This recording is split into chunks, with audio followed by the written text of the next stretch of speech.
CBN की प्रस्तुति और आप देख रहे हैं एक नई जिंदगी।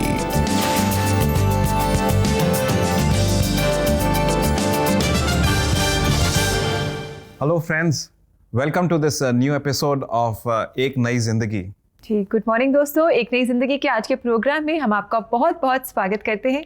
इस पूरे महीने हम फेलियर्स के बारे में सीख रहे हैं और आज हम एक बहुत ही इंपॉर्टेंट टॉपिक पर बात करेंगे। आज हम जानेंगे कि जब हम फेलियर का सामना करते हैं तो क्या हम वहीं पर हार मानकर वहीं रुक जाएं या उससे कुछ सीख कर हम जीवन में आगे बढ़ें।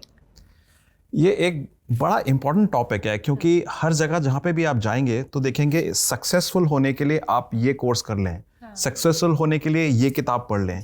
हर जगह सक्सेसफुल होने के लिए आपको सारे नुस्खे या प्रोग्राम्स या कुछ कोर्सेज मिल जाएंगे। बिल्कुल जी, बिल्कुल। But how do we handle failure, उसके बारे में ज़्यादा कोई जिक्र करता नहीं है। जी, बिल्कुल सही कहा आपने। तो आज मेरी उम्मीद यह है कि हमारे इस एपिसोड से फेलियर के बारे में एक नई जिंदगी आपको कुछ बता सके। जी बिल्कुल, बहुत ज़रूरी है कि हम सीखें कि हम अपने जीवन में फेलियर्स को कैसे हैंडल कर सकते हैं, क्योंकि बचपन से ही हम अपने माता पिता से सीखते हैं कि हमें सक्सेसफुल होना है। फिर टीचर्स भी हमें सिखाती हैं कि हमें सक्सेसफुल होना है। हम कोचिंग इंस्टीट्यूट्स में जाते हैं और बिल्कुल एक फैक्ट्री की तरह हम अपने बच्चों को कॉम्पिटिशन्स में सक्सेसफुल होना सिखाते हैं, जीवन में आगे बढ़ना सिखाते हैं। पर जैसे कि मानव ने हमें बताया, कोई हमें फेलियर के लिए तैयार नहीं करता। हम आज सीखेंगे प्रोग्राम में कि कैसे हम अपने फेलियर्स को हैंडल कर सकते हैं और जानेंगे उस परमेश्वर के बारे में जो हमेशा हमारे साथ है। और इससे पहले कि हम आगे बढ़े, समय है पहचान कौन का।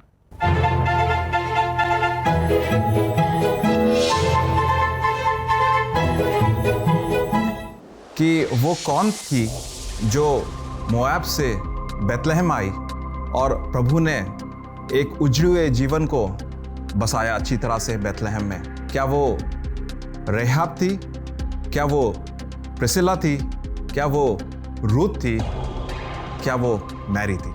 तो दोस्तों, अगर आप इस सवाल का जवाब जानते हैं, जो हमें भरोसा है कि आप ज़रूर जानते होंगे, आप जल्दी से CBN इंडिया के YouTube चैनल पर जाएं और आज के एपिसोड के कमेंट सेक्शन में अपने जवाब आप हमारे साथ शेयर करें। अब समय होगा कि हम एक टेस्टमनी देखें और टेस्टमनी है संजय मैसी की। और इनकी ज़िंदगी में एक बहुत बड़ा तूफ़ान आया हुआ था। उनके वाइफ के साथ रिलेशनशिप ऑलमोस्ट टूटने पे था, मगर किस तरीके से वो रिलेशनशिप वापस आके जुड़ता है। तो आइए हम इस टेस्टिमनी को देखते हैं।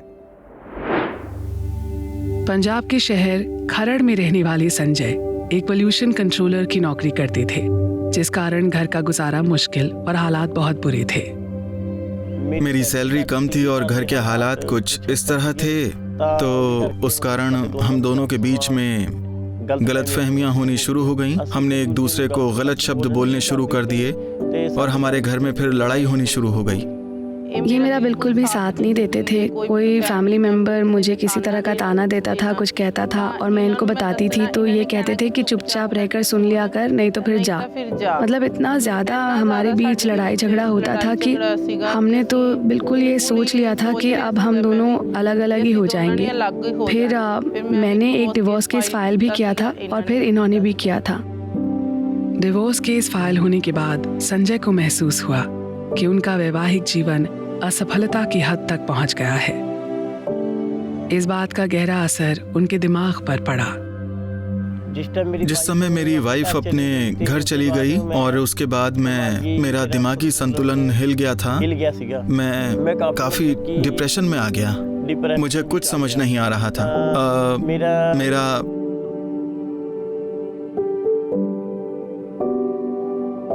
काफ़ी टाइम तक जब मेरी शादीशुदा ज़िंदगी ख़राब रहने लगी तो मैं सोचती थी कि मैं सुसाइड कर लूं, क्योंकि मेरी तो ज़िंदगी का कोई मकसद ही नहीं। जब मैं चर्च गई तो मैंने रो रो कर खुदा के आगे दुआ की कि खुदा, मेरे पास कोई बच्चा नहीं है, ना ही मेरा शादीशुदा जीवन सफल है, तू मुझे आशीषित क्यों नहीं करता, मेरी मदद क्यों नहीं करता। जब कोई राह नजर नहीं आती तो प्रभु अपने वचनों के द्वारा मार्गदर्शन हमेशा करते हैं। 26 जनवरी 2021 को प्रभु यीशु मसीह के दास प्रचार कर रहे थे और मैंने उनका प्रचार सुना और प्रभु यीशु मसीह के दास बता रहे थे कि जेम्स 3:11 एक सोते में 2 पानी नहीं निकल सकते, या तो मीठा ही निकल सकता है या खारा ही निकल सकता है। मैंने इस वचन पर मनन किया और अपनी सारी बुरी आदत छोड़ दी, क्योंकि मसीही होने के नाते मैं ये नहीं कर सकता था कि मैं गलत तरफ भी चलूं और मसीह के पीछे भी चलूं। उस दिन मैंने प्रभु यीशु मसीह के वचन पढ़ने शुरू किए और प्रार्थनाएं करनी शुरू कर दी। तो फिर मैं खुदा के वचन पढ़ना शुरू करने लगी। भजन संहिता की पुस्तक उसका 113 अध्याय, उसमें आखिरी आयत लिखी थी कि मैं बांझ का घर बसाना जानता हूँ। तो मैंने उस वचन को रोज रिपीट पढ़ना शुरू किया और खुदा ने मेरे हस्बैंड के मन को बदल ही दिया। एक रात में वचन पढ़ रहा था, प्रभु कहता है जिसको मैंने जोड़ा है उसको कोई इंसान अलग ना करे। मैंने प्रेयर की कि मैं आपके वचन पर विश्वास करता हूँ, आप मेरा रिश्ता बचाने के लिए मुझे राह दिखाओ। प्रभु यीशु मसीह ने मेरी जिंदगी में काम किया। मैंने अपनी वाइफ को प्रभु यीशु मसीह के वचन भेजने शुरू कर दिए। प्रभु के वचन ने पति पत्नी के असफल होते रिश्ते को एक नई दिशा की ओर आसानी से मोड़ दिया। फिर धीरे धीरे हमने एक दूसरे के साथ वचन शेयर करना शुरू किया, तो खुदा ने हमारे दोनों के मनों को बदल दिया। फिर हमने ये डिसाइड किया कि हम एक दूसरे के साथ ही रहेंगे। आज डिवोर्स केस वापस लेकर तकरीबन 2 साल अलग रहने के बाद संजय और सीमा इकट्ठे रहते हैं, मिल के वचन पढ़ते हैं, प्रार्थना करते हैं और प्रभु की स्तुति और आराधना करते हैं। मैं प्रभु यीशु मसीह का बहुत धन्यवाद करता हूँ, जिन्होंने हमारे टूटे हुए रिश्ते को दोबारा जोड़ दिया।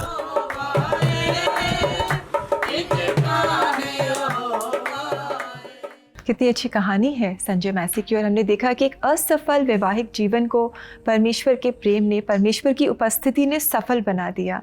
How God transformed their lives and so we are so grateful to God for this story.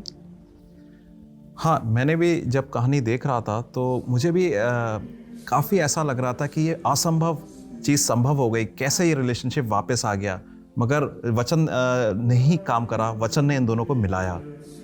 समय होगा कि हम वचन को देखें और वचन से जानें आज वचन हमसे हमारे लिए क्या बोलता है। फिलिपियों 3:13 और 14, फिलिपींस चैप्टर 3 वर्सेस 13 एंड 14, वहाँ पे वचन में पौलुस इस हिसाब से लिखता है, हे भाइयों, मेरी भावना ये नहीं कि मैं पकड़ चुका हूँ, परंतु केवल ये एक काम करता हूँ कि जो बातें पीछे रह गई हैं उनको भूलकर आगे की बातों की ओर बढ़ता हुआ निशाने की ओर दौड़ता चलूँ, ताकि वो इनाम पाऊँ जिसके लिए परमेश्वर ने मुझे मसीह यीशु में ऊपर बुलाया है। पौलुस ने ये एक ऐसा वचन बताया है उस कलीसिया को जो इसके बहुत प्रिय थी, फिलिपियों की कलीसिया। और ये कलीसिया में अगर आप इस लेटर को पूरा पढ़ेंगे तो हमेशा बार बार उसने एक हर्ष, उल्लास और हमेशा जॉयफुल रहने के लिए उनको प्रेरणा देते रहते हैं। और इसमें अगर ये भाव देखें आप तो ये बोल रहा है कि तुम पीछे की बातें भूलते चलो और आगे के बारे में देखो। तो इसका मतलब है कि पीछे की बातें जो हैं, चाहे अच्छी हों या बुरी हों, कहीं ना कहीं हमें वापस मोड़कर पास्ट में ले जाती हैं, हमारे अतीत में ले जाती हैं। मगर पौलुस यहाँ कह रहा है कि जो हो गया वो ख़त्म हो गया, अच्छा था या बुरा था उसे आप भूल जाओ, स्टार्ट अ न्यू चैप्टर आज के लिए और कल में प्रवेश करो। वैसे ही मैं और आप हो सकता है कि आज एक ऐसे असफलता के दौर से जा रहे हों, या हो सकता है कि ऐसे असफलता के दौर से गुजरे हों जो हमें आगे बढ़ने से रोक रहा हो, आज हमें डरा देता हो कुछ भी करने से। एक तरीके से हम पैरालाइज्ड हो गए हों कुछ भी करने के लिए, और आने वाला कल भी हमारे लिए बिल्कुल नाकामयाब कल नज़र आए। हमें ऐसा लगे कि आने वाला कल भी हम असफल ही रहेंगे। मगर पौलुस का वचन जो कि पवित्र आत्मा से उत्तेजित था, इंस्पायर्ड था, वो प्रभु का वचन हमें बताता है, forget what is the past, keep moving on. बिल्कुल भी अपने आप को रोकना नहीं है। और किसके लिए जाना है? प्रभु यीशु मसीह के लिए आगे बढ़ना है। प्रभु यीशु मसीह आपके निशाना होना चाहिए। प्रभु यीशु मसीह आपके लिए एक प्रेरणा होना चाहिए। प्रेरणा इसलिए नहीं कि आप ज़्यादा पैसा कमाएं, प्रेरणा इसलिए नहीं कि आप काफ़ी शोहरत हासिल करें, but the goal should be Lord Jesus Christ. और इसको अगर आप लेकर चलेंगे तो जो बीता हुआ कल है, फेलियर का हो या सक्सेस का हो, आप उसको भूलकर आगे चलेंगे। अगर सक्सेस का भी होगा तो आज अगर आप फेलियर में होंगे तो आप वाकई में मुरझा जाएंगे। You will go in depression, कहेंगे कि ये क्या हुआ मेरे साथ आज। या कल का जो फेलियर होगा उस फेलियर की वजह से आप ग्रस्त रहेंगे और आज या आने वाले कल के लिए आप कुछ करने के योग्य नहीं होंगे, एक तरीके से पैरालाइज्ड हो जाएंगे। तो जो पौलुस का वचन है आज मेरे और आपके लिए काफ़ी स्ट्रांगली ये बोलता है, what is done, forget it, regret मत करो, उसे भूल जाओ, आगे चलो। प्रभु आपको योग्य बनाएगा, प्रभु में क्षमता है आपका आज सुधारने के लिए और कल की आशा देने के लिए। जी, that is so beautiful. Let us all press on friends. हम आगे बढ़ते जाएं। हमारा निशाना है हमारा प्रभु यीशु मसीह, और मानव ने हमें परमेश्वर के वचन से आज इंकरेज किया है कि हम पीछे की ओर ना देखें पर आगे की ओर देखें और आगे बढ़ें। परमेश्वर है, वो हमारे साथ है। दोस्तों, प्रार्थना में अगर आप सहायता चाहते हैं आप हमें कॉल करें। हमारी CBN प्रेयर लाइन में हमारा नंबर है 9910401010। हमें आपकी कॉल्स का इंतज़ार रहेगा। और आप लोग अगर व्हाट्सएप से हमें मैसेज भेजेंगे तो हम लोग उसको एक्सेप्ट करेंगे। हमारे लिए बहुत अच्छा रहेगा कि एक हमें पूरा मैसेज मिल जाए और हम उसके लिए प्रार्थना करें और आपको काउंसलिंग भी दे सकें। तो नंबर याद रहेगा 99 10 40 10 10। और समय आ गया है कि हम एक ब्रेक लें, और ब्रेक के बाद आज हम मिलेंगे पास्टर विकास गौरी से, जो हमें बताएंगे how we can rise up from our failures. तो stay with us friends, we'll be right back.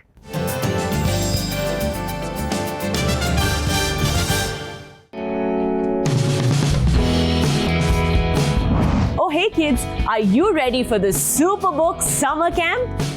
क्या आप तैयार हैं to travel back in time with Chris, Joy and Gizmo? This year there is an exciting secret message just for you. पुत्र, मेरा विश्वास है कि शायद तुम परमेश्वर की आवाज सुन रहे हो। यदि वो फिर से तुम्हें बुलाए तो कहना, हे परमेश्वर कह, तेरा सेवक सुन रहा है। Join us online on Zoom from 23rd to the 25th of May. ये समर कैंप हम बहुत सारी नई नई चीजें सीखेंगे। We are going to learn activities, learn crafts, learn wonderful things from the Bible and learn new songs. You are never too young to serve the Lord. Samuel, Daniel, Good Samaritan के जीवन से हम सीखेंगे and we will learn Bible truths. It's going to be so much fun. So what are you waiting for? Register today on cbnindia.org.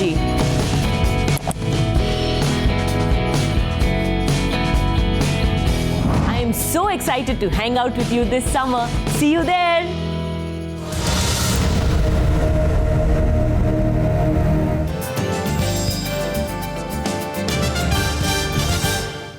Welcome back दोस्तों। आज एक नई ज़िंदगी प्रोग्राम में हम सब मिलकर सीख रहे हैं कि हम अपने फेलियर से निराश नहीं हों, पर परमेश्वर की मदद से हम इन फेलियर से सीखें और अपने जीवन में आगे बढ़ें।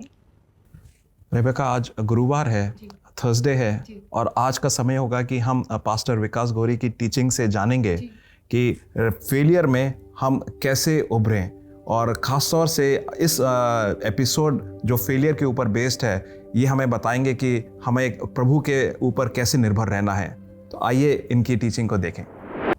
आप सभी को जय मसीह की। मैं आपका भाई विकास गौरी एक बार फिर से आप सबके सामने हाजिर हूँ।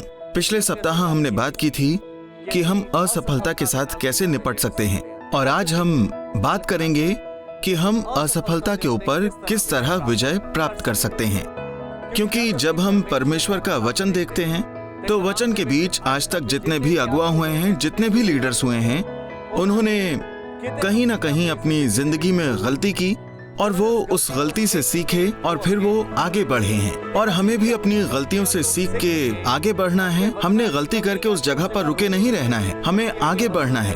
अगर हम परमेश्वर के दास दाऊद के जीवन को देखते हैं तो राजा होते हुए दाऊद ने क्या किया, गलती की थी। उसने व्यभिचार कर लिया। व्यभिचार करने के बाद जब वो मुश्किलों परेशानियों से गुजरने लगा तो उसने परमेश्वर के आगे आके अपनी गलती को माना क्योंकि अगर हम अपनी असफलता से उबरना चाहते हैं, बाहर आना चाहते हैं, तो हमें एक्सेप्ट करना पड़ेगा परमेश्वर के आगे आके, हाँ प्रभु हमने गलती की है। दाऊद ने भी क्या किया कि उस गलती को परमेश्वर के आगे माना। दाऊद कहता है कि मैंने अपने सारे अधर्म के कामों को परमेश्वर के आगे मान लिया और प्रभु ने मुझे क्षमा कर दिया। और अगर हम भी उबरना चाहते हैं, निकलना चाहते हैं, हम चाहते हैं कि हम असफलता से सफलता की ओर आएं, तो एक्सेप्टेंस हमारे जीवन के बीच होना चाहिए। और दाऊद की तरह परमेश्वर के आगे हमें अपनी गलती को मान लेना चाहिए। अगर हम दाऊद की तरह अपनी गलतियों को परमेश्वर के आगे मान लेते हैं तो हमारे लिए ये एक रास्ता रहेगा कि हम सफलता को प्राप्त कर सकें, क्योंकि परमेश्वर का वचन हमें ये भी बताता है कि जो दुख मेरे लिए हुआ वो मेरे लिए अच्छा हुआ, ताकि मैं तेरी गतिविधियों को सीख सकूं, यानी कि परमेश्वर के कामों को सीख सकूं। यानी अगर मेरे जीवन में असफलता आई है तो परमेश्वर ने हमें उस असफलता के बीच भी सिखा दिया कि हम आगे बढ़ सकें और हम सफलता की ओर जा सकें। और मैं विश्वास करता हूँ कि आज के वचन के द्वारा आप सबने आशीष पाई है। अगले सप्ताह हम आपके साथ बात करेंगे कि हम अपनी जिंदगी के हर एक क्षेत्र में कैसे कामयाब हो सकते हैं, और इसी तरह आप हमारे साथ बने रहिए। तो खुदा बाप आप सबको बरकत आशीष दे। God bless you all. आमीन। पास्टर विकास कौरी ने हमें बताया कि बाइबल में भी हम कई किरदारों के बारे में पढ़ते हैं जिन्होंने भी अपने जीवन में गलतियां की या जिन्हें सेटबैक्स मिले, फेलियर्स का सामना जिन्हें करना पड़ा, पर वो उससे सीख कर आगे बढ़े। और जब उनसे कोई गलती हुई तो वो परमेश्वर के पास आए, उन्होंने माफ़ी मांगी और फिर वो आगे बढ़े अपने जीवन में। और आप लोग हमें प्रेयर विषय जैसे भेजते हैं तो मैं आपको दोबारा दोहराना चाहूँगा, याद दिलाना चाहूँगा कि हमारा टेलीफोन नंबर जिस पे आप प्रेयर पॉइंट्स भेज सकते हैं व्हाट्सएप के द्वारा भी इज़ 9910401010 99 10 40 10 10। और वेबसाइट है cbnindia.org। अब समय है एक ब्रेक का। ब्रेक के लेने के बाद हम लोग प्रार्थनाओं में जाएंगे। स्टे विद अस।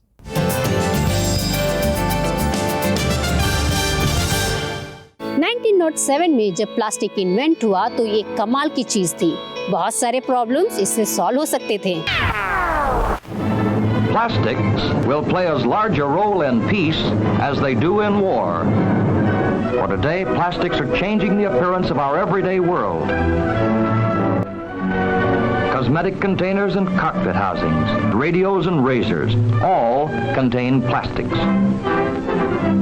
लेकिन प्लास्टिक अब हमारे पृथ्वी में, पानी में, हवा में, हमारे जीवन में इस कदर घुस गया है कि अलार्म बज गया है पूरी दुनिया में। Single use plastic products are everywhere. Plastic तो मैं दिन में बहुत बार यूज कर लेता हूँ, जैसे स्कूल के टिफिन में, बाहर सब्जी लेने के वक्त और इत्यादि बार मैं प्लास्टिक का यूज करता हूँ। सिंगल यूज प्लास्टिक हजारों साल के बाद भी पूरी तरह से डिग्रेड नहीं होता है। There are 8.3 billion tons of plastic in the world. So, what to do next?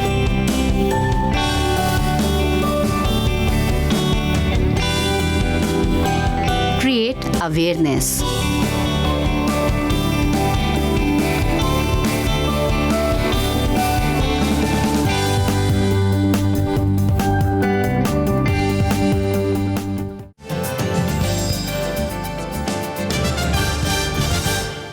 Welcome back दोस्तों। अभी ब्रेक में आपने CBN फाउंडेशन के कार्यों के बारे में देखा, तो इस अवेयरनेस प्रोग्राम में आप भी उनके सहभागी बने और साथ ही हम सब मिलकर के अपने घर में भी, अपने रोज़ाना जीवन में भी ऐसे छोटे बड़े कदम हम उठाएं जिससे हम सिंगल यूज़ प्लास्टिक की चीज़ों को हम नो कह सकें, ताकि हम भी एक हेल्दी क्लीन एनवायरनमेंट में रह सकें। और दोस्तों, जैसा कि आप जानते हैं, आज एक नई ज़िंदगी प्रोग्राम में हम बात कर रहे हैं कि हम अपने फेलियर्स में निराश नहीं हों, पर उनसे हम सीखें, परमेश्वर की मदद से हम कुछ सीखें और अपने जीवन में आगे बढ़ें, और जो भी हमने सीखा है उसे अपने जीवन में हम अप्लाई भी करें।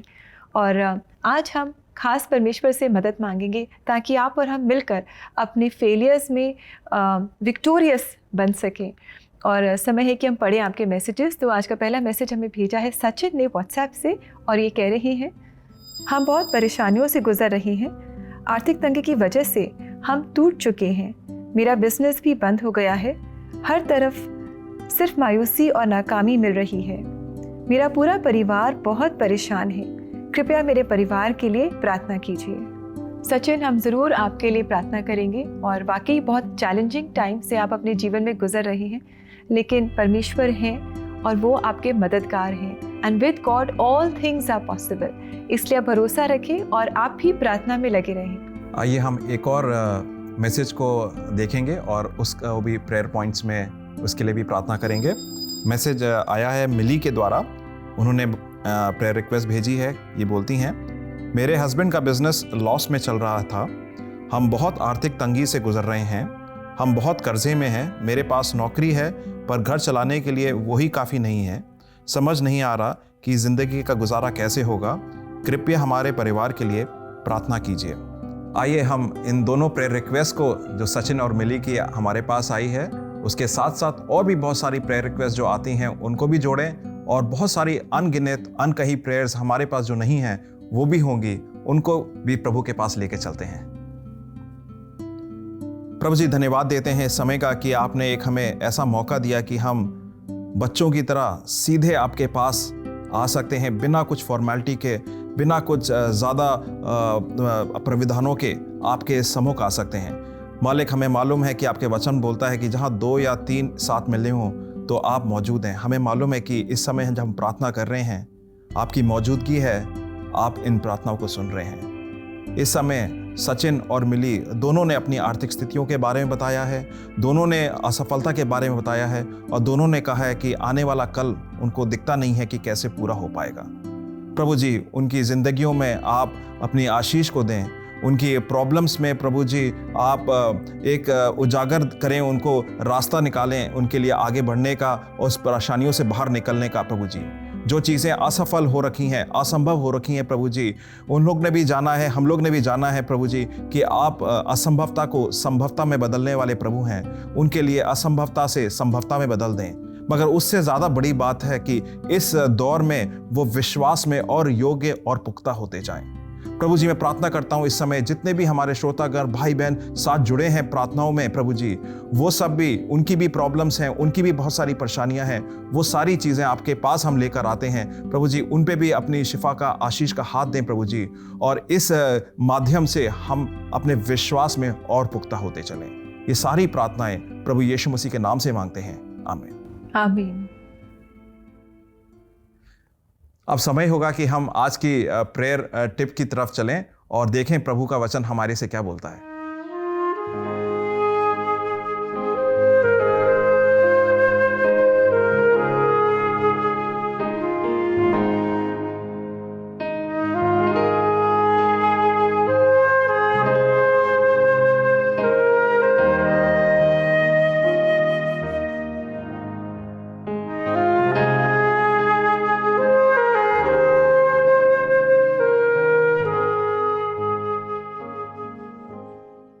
दोस्तों, हम सब परफेक्ट नहीं हैं, हम रोज़ गलतियां करते हैं, और जब हम प्रार्थना में परमेश्वर के पास आएँ, हम इन गलतियों के लिए उनसे माफ़ी मांगें।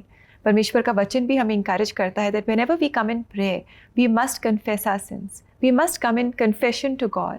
और परमेश्वर हमें माफ़ करता है और वो हमारी मदद करता है कि हम वहीं पर गिरे नहीं रहें, उन गलतियों में गिरे नहीं रहें, पर वो हमें उठाता है और आगे बढ़ने में हमारी मदद करता है। आइए चलिए प्रभु के वचन में चलते हैं और वचन से देखेंगे कि राजा दाऊद ने अपनी त्रुटियों को, अपनी गलतियों को कैसे माना था और वो उस माहौल से कैसे बाहर निकला।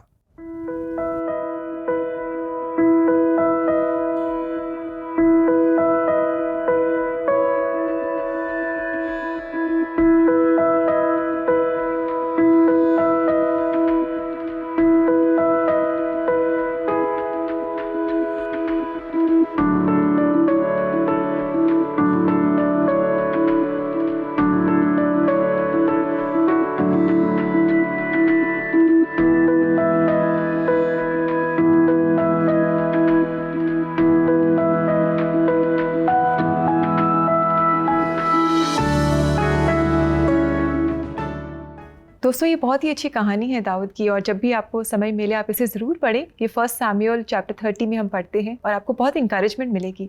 हम देखते हैं कि कई बार अपने जीवन में जब डेविड बहुत ही निराश था या जब उसने फेलियर का सामना किया या उससे गलतियाँ हुई, तब वो परमेश्वर के पास आया and he found strength in the Lord. आज हम भी शायद हम निराश हों क्योंकि हम फेलियर से गुजर रहे हैं, we may also come to the Lord and find strength in him. He wants to give us strength and he wants to help us. और दोस्तों, जैसा कि आप जानते हैं कि इस पूरे हफ्ते हम देख रहे हैं टीवी में पहली बार CBN इंडिया की तरफ से ज़बूर-ए हम।